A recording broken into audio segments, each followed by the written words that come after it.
Morning, friends. Today, I would first thank SPE, Society of Plastic Engineers, to invite me and to give this platform an opportunity to speak to you. And I was thinking there are going to be a lot of engineers, and I'm merely a commerce graduate. Now, how do I, speak to engineers? But then, I'm married to an engineer. My wife has been an engineer, and we have been married for 33 years. And it is said, as couples grow old together, they kind of become like each other. So that way, I'm part engineer now. Friends, the topic for today's discussion is about future of plastic piping, and I believe it's more from India perspective and going forward. But to be able to know future about pipe, we need to little bit talk and think about future of India and where it is going. What's happening in the country today, I believe, is renaissance of our civilization. We talk about now Bharat rather than India. And this project about reviving or creating renaissance and revitalization of the ancient civilization. We know, from the past, Harappa, Mohenjo-daro, they already had good drainage systems, right? We have seen those pictures and maybe some of us have visited it. But today in modern India, after 5,000 to 7,000 years, we still have open gutters, we still have, wastewater and clean water getting mixed. We still have scenarios where young children die because they're consuming bad water. And this project of renaissance of our civilization talks about India becoming a developed country by 2047, which is about 25 years from now. So when you think about that 25-year block scenario in terms of the future, that gives you some idea of where we as a country are going and where piping as an industry is going to go.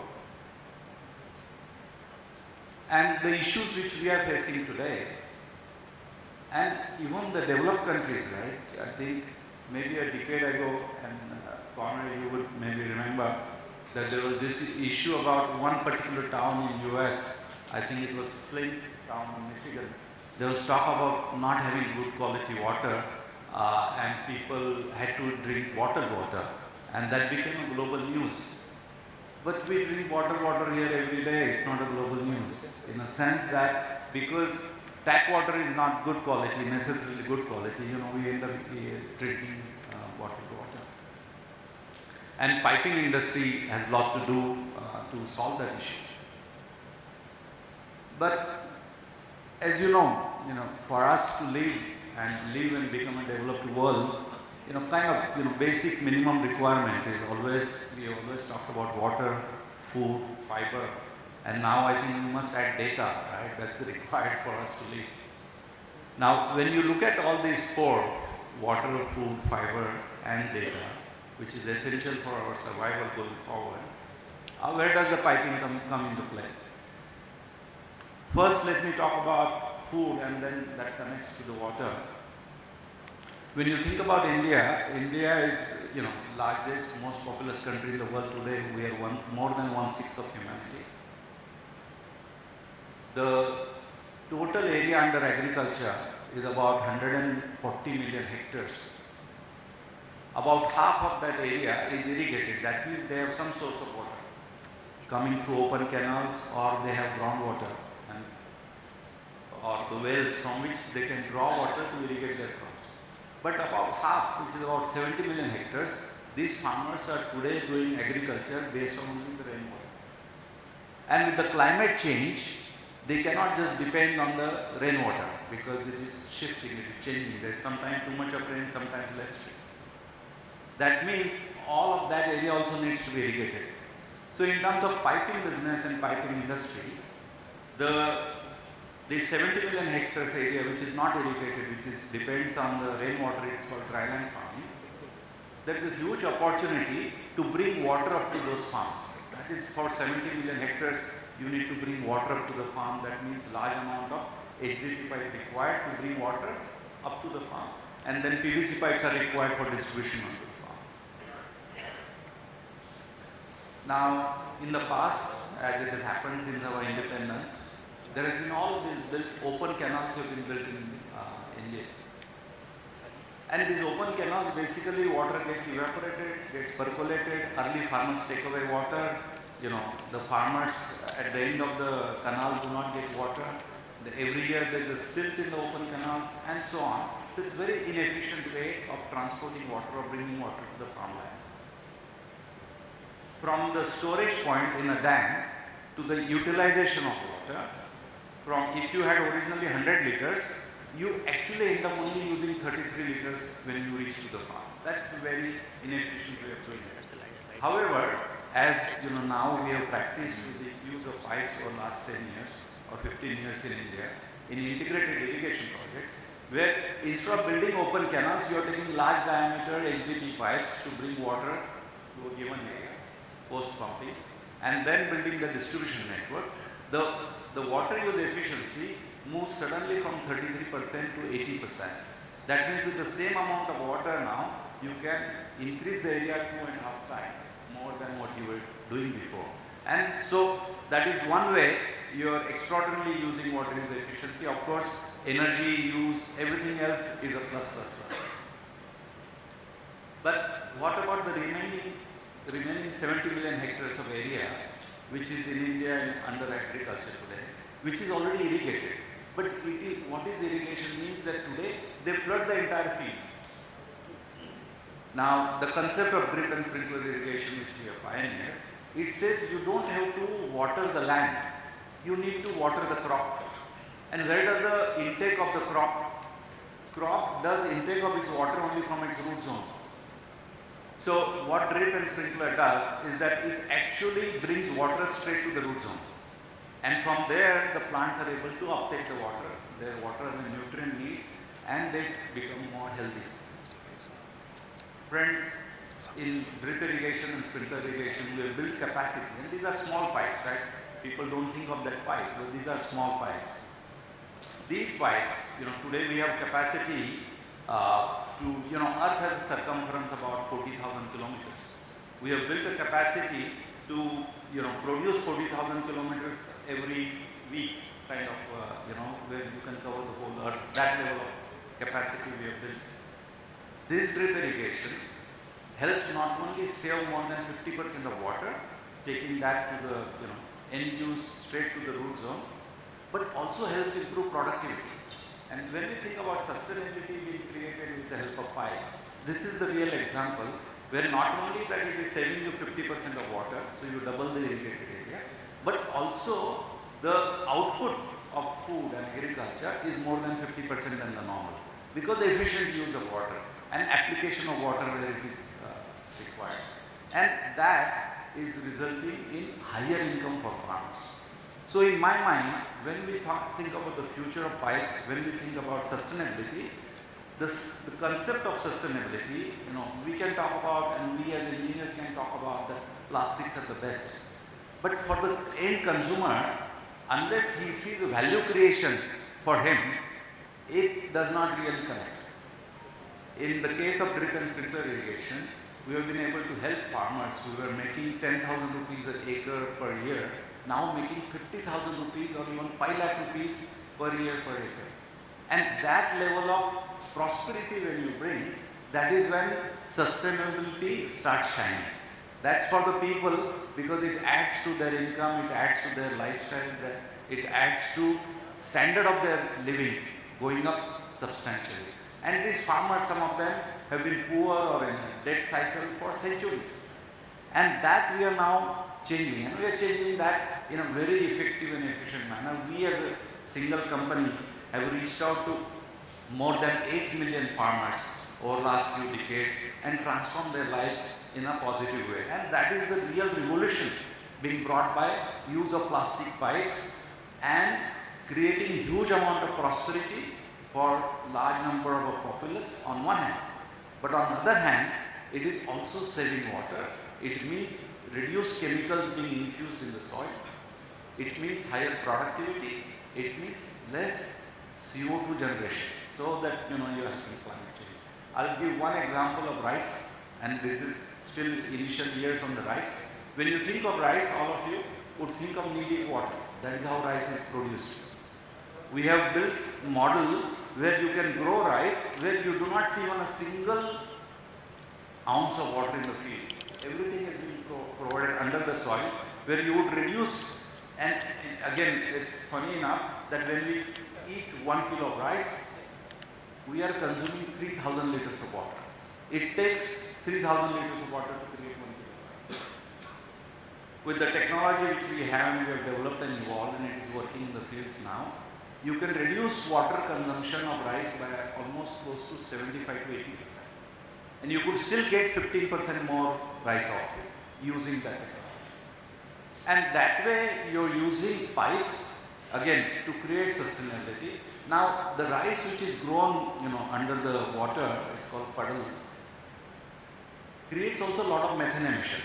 And out of the agriculture emissions which we are trying, the world and UN is trying to control, almost 17% of emissions come out of rice.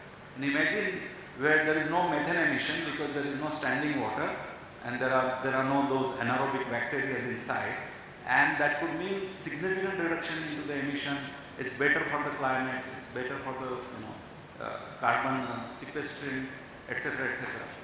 So when I'm talking about using pipe for real sustainability, not merely saying that our product is recyclable, our product is energy efficient, those are given, right? We are far better than metal.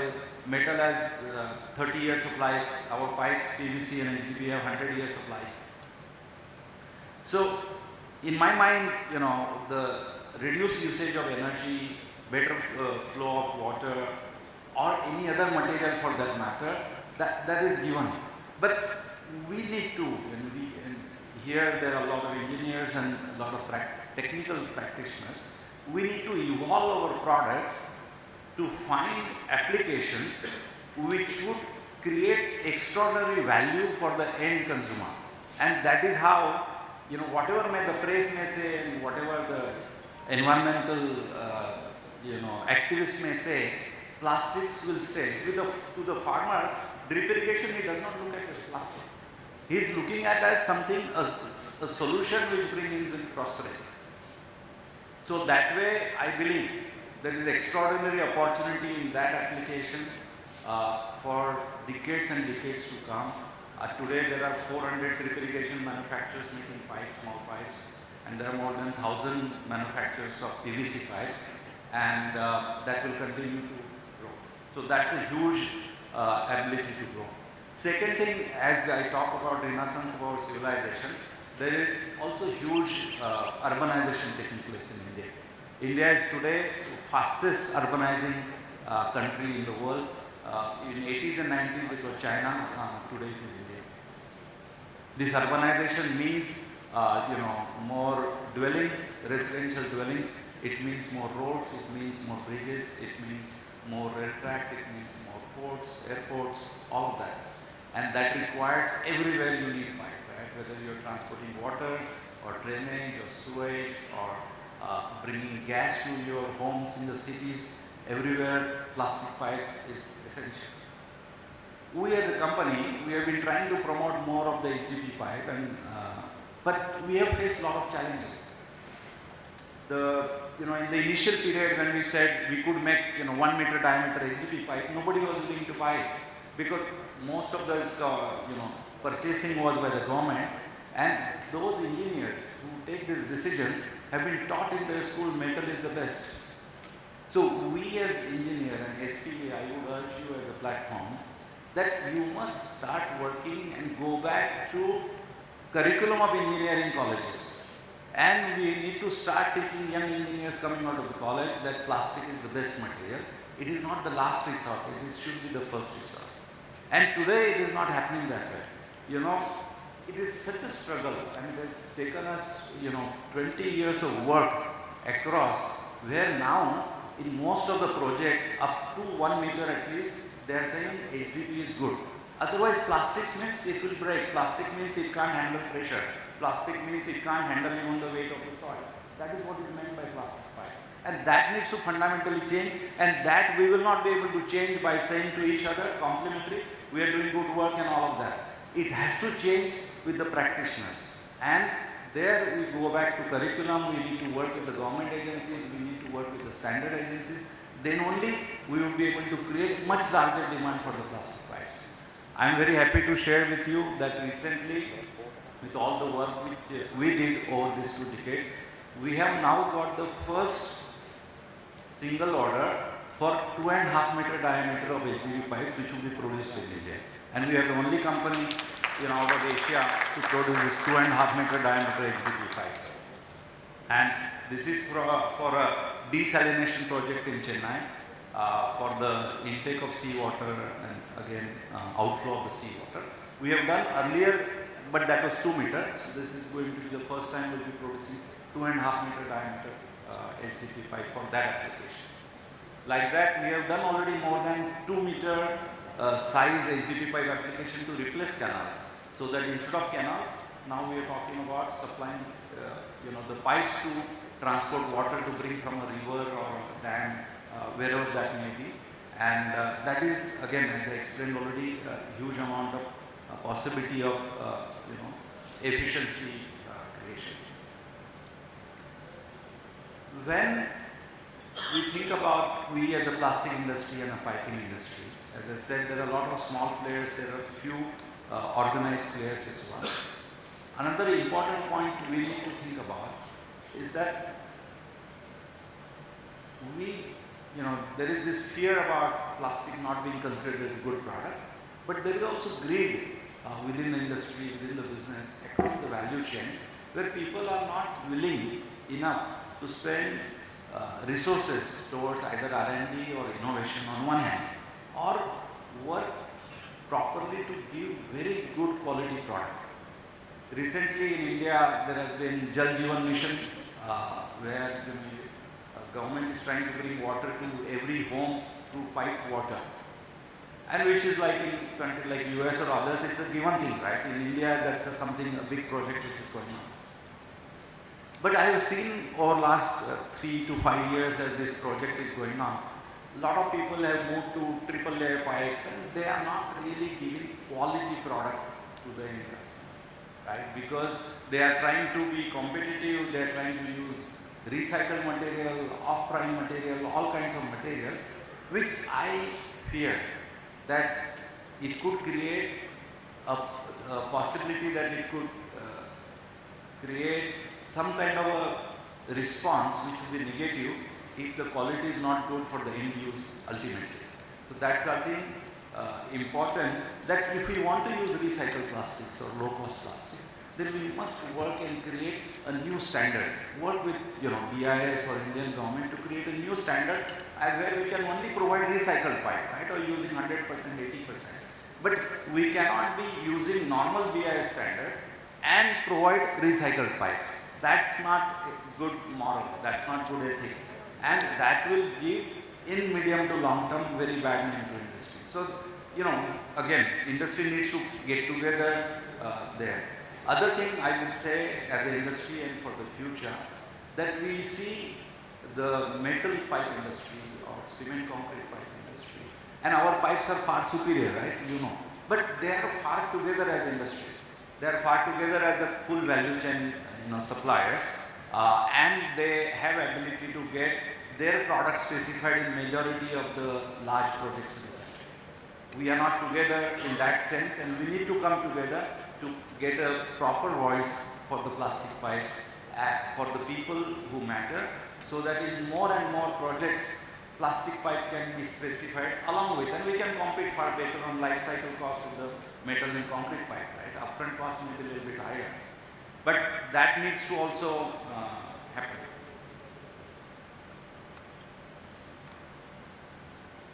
The pipes, as I explained, create a lot of value, but we need to find ways to create what I call shared value, because merely creating value and just keeping it yourself doesn't happen.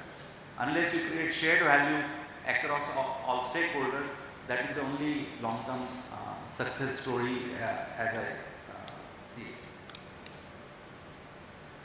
I talked about agriculture, I talked about urbanization, and in urbanization, huge amount of pipes are required, especially large diameter as well as small diameter. The third part, what is happening in India, is we as a country and we as a populace are very aspirational. And that is how economy is today fastest growing economy in the world, fastest growing major economy in the world. And as some of you might know, in 1700s and 1800s, India was the largest economy in the world. India was about 24-25% of the global economy. Today we are hardly less than 2% of the global economy. The idea is that over the next 25 years, can India go back to that level and on purchasing power parity basis, possibly become largest economy in the world. It is feasible, it is possible with the kind of population we have. But this aspirational population which we have, who is thinking that yes, this is doable, they are also looking for better standard of living. Everybody wants to move to a better way of life, and that would mean more residential building, that would mean better bathroom, that would mean better quality plumbing, that would mean people demand that they could also drink tap water and it is as good as a bottled water. That kind of aspirational population brings a third dimension for the growth of the future of the piping, where you are providing value-added solutions. You are not providing commoditized solution, but you are providing value-added solution. And that comes through better quality of plumbing, that comes through better quality of drainage.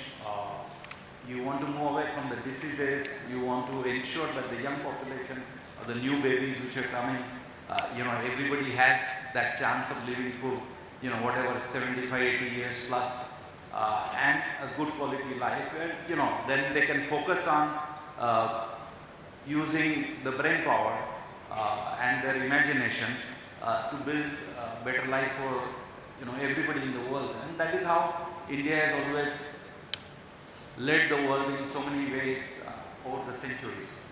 But over last 50 or 60 years, we had lost our way. But somewhere we are coming back to where we should be going, looking at our potential. We are one of the youngest countries in the world, as everybody knows. And as I said, we are also very aspirational population.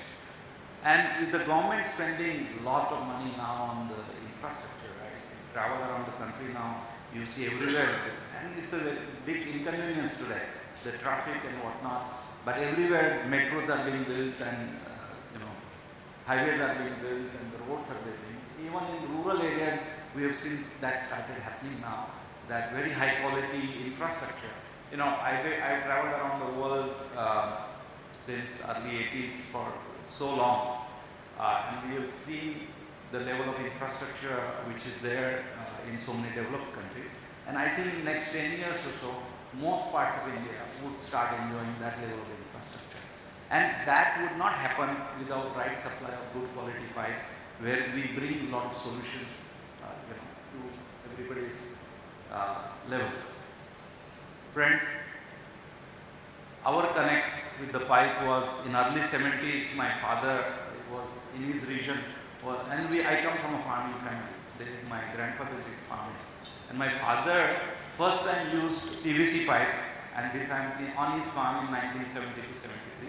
And he was considered pioneer in that entire region, because that time they used to only use concrete pipes or GI pipes. And he was the first one to use PVC pipes. And then later on he liked that pipe so much, then we entered into agriculture input business, merely with about 7,000 rupees as his capital.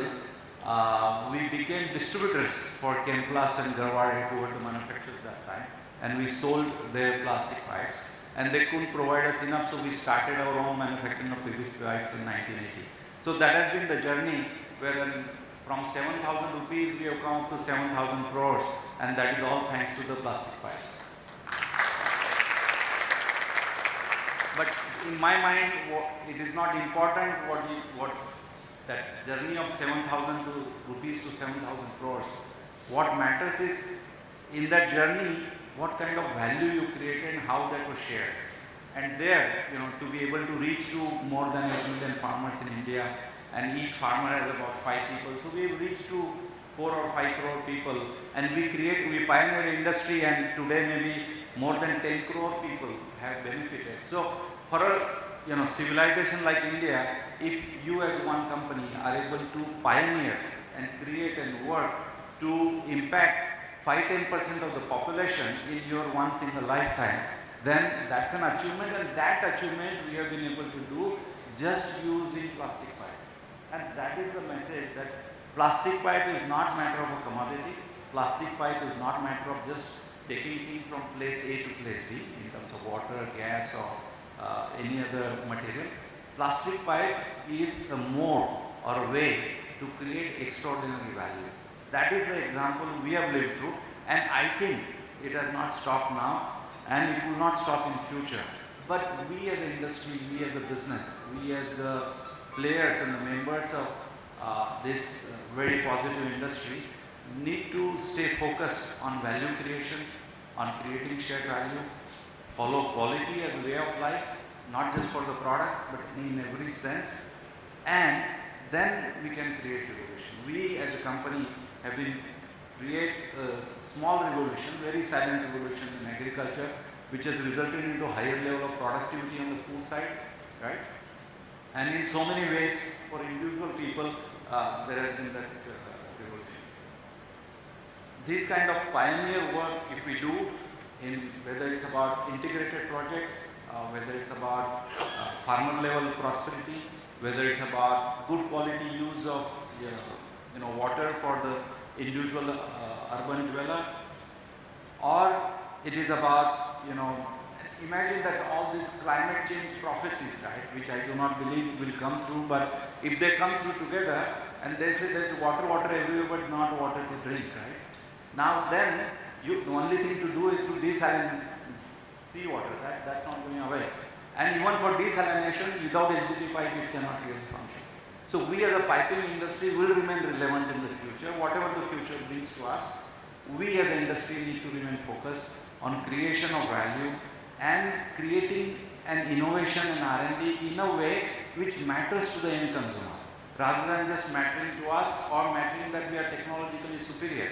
But it has to ultimately percolate down to that consumer and that user. And if we do that, I think plastics, apart from sustainability, which I think should become now inherent, right? It is not something we need to bring to the table. But when we bring equation to the world and society at large, that usage of plastics means prosperity, I think that is when we will win the argument. With that, I'll stop here. Thank you very much.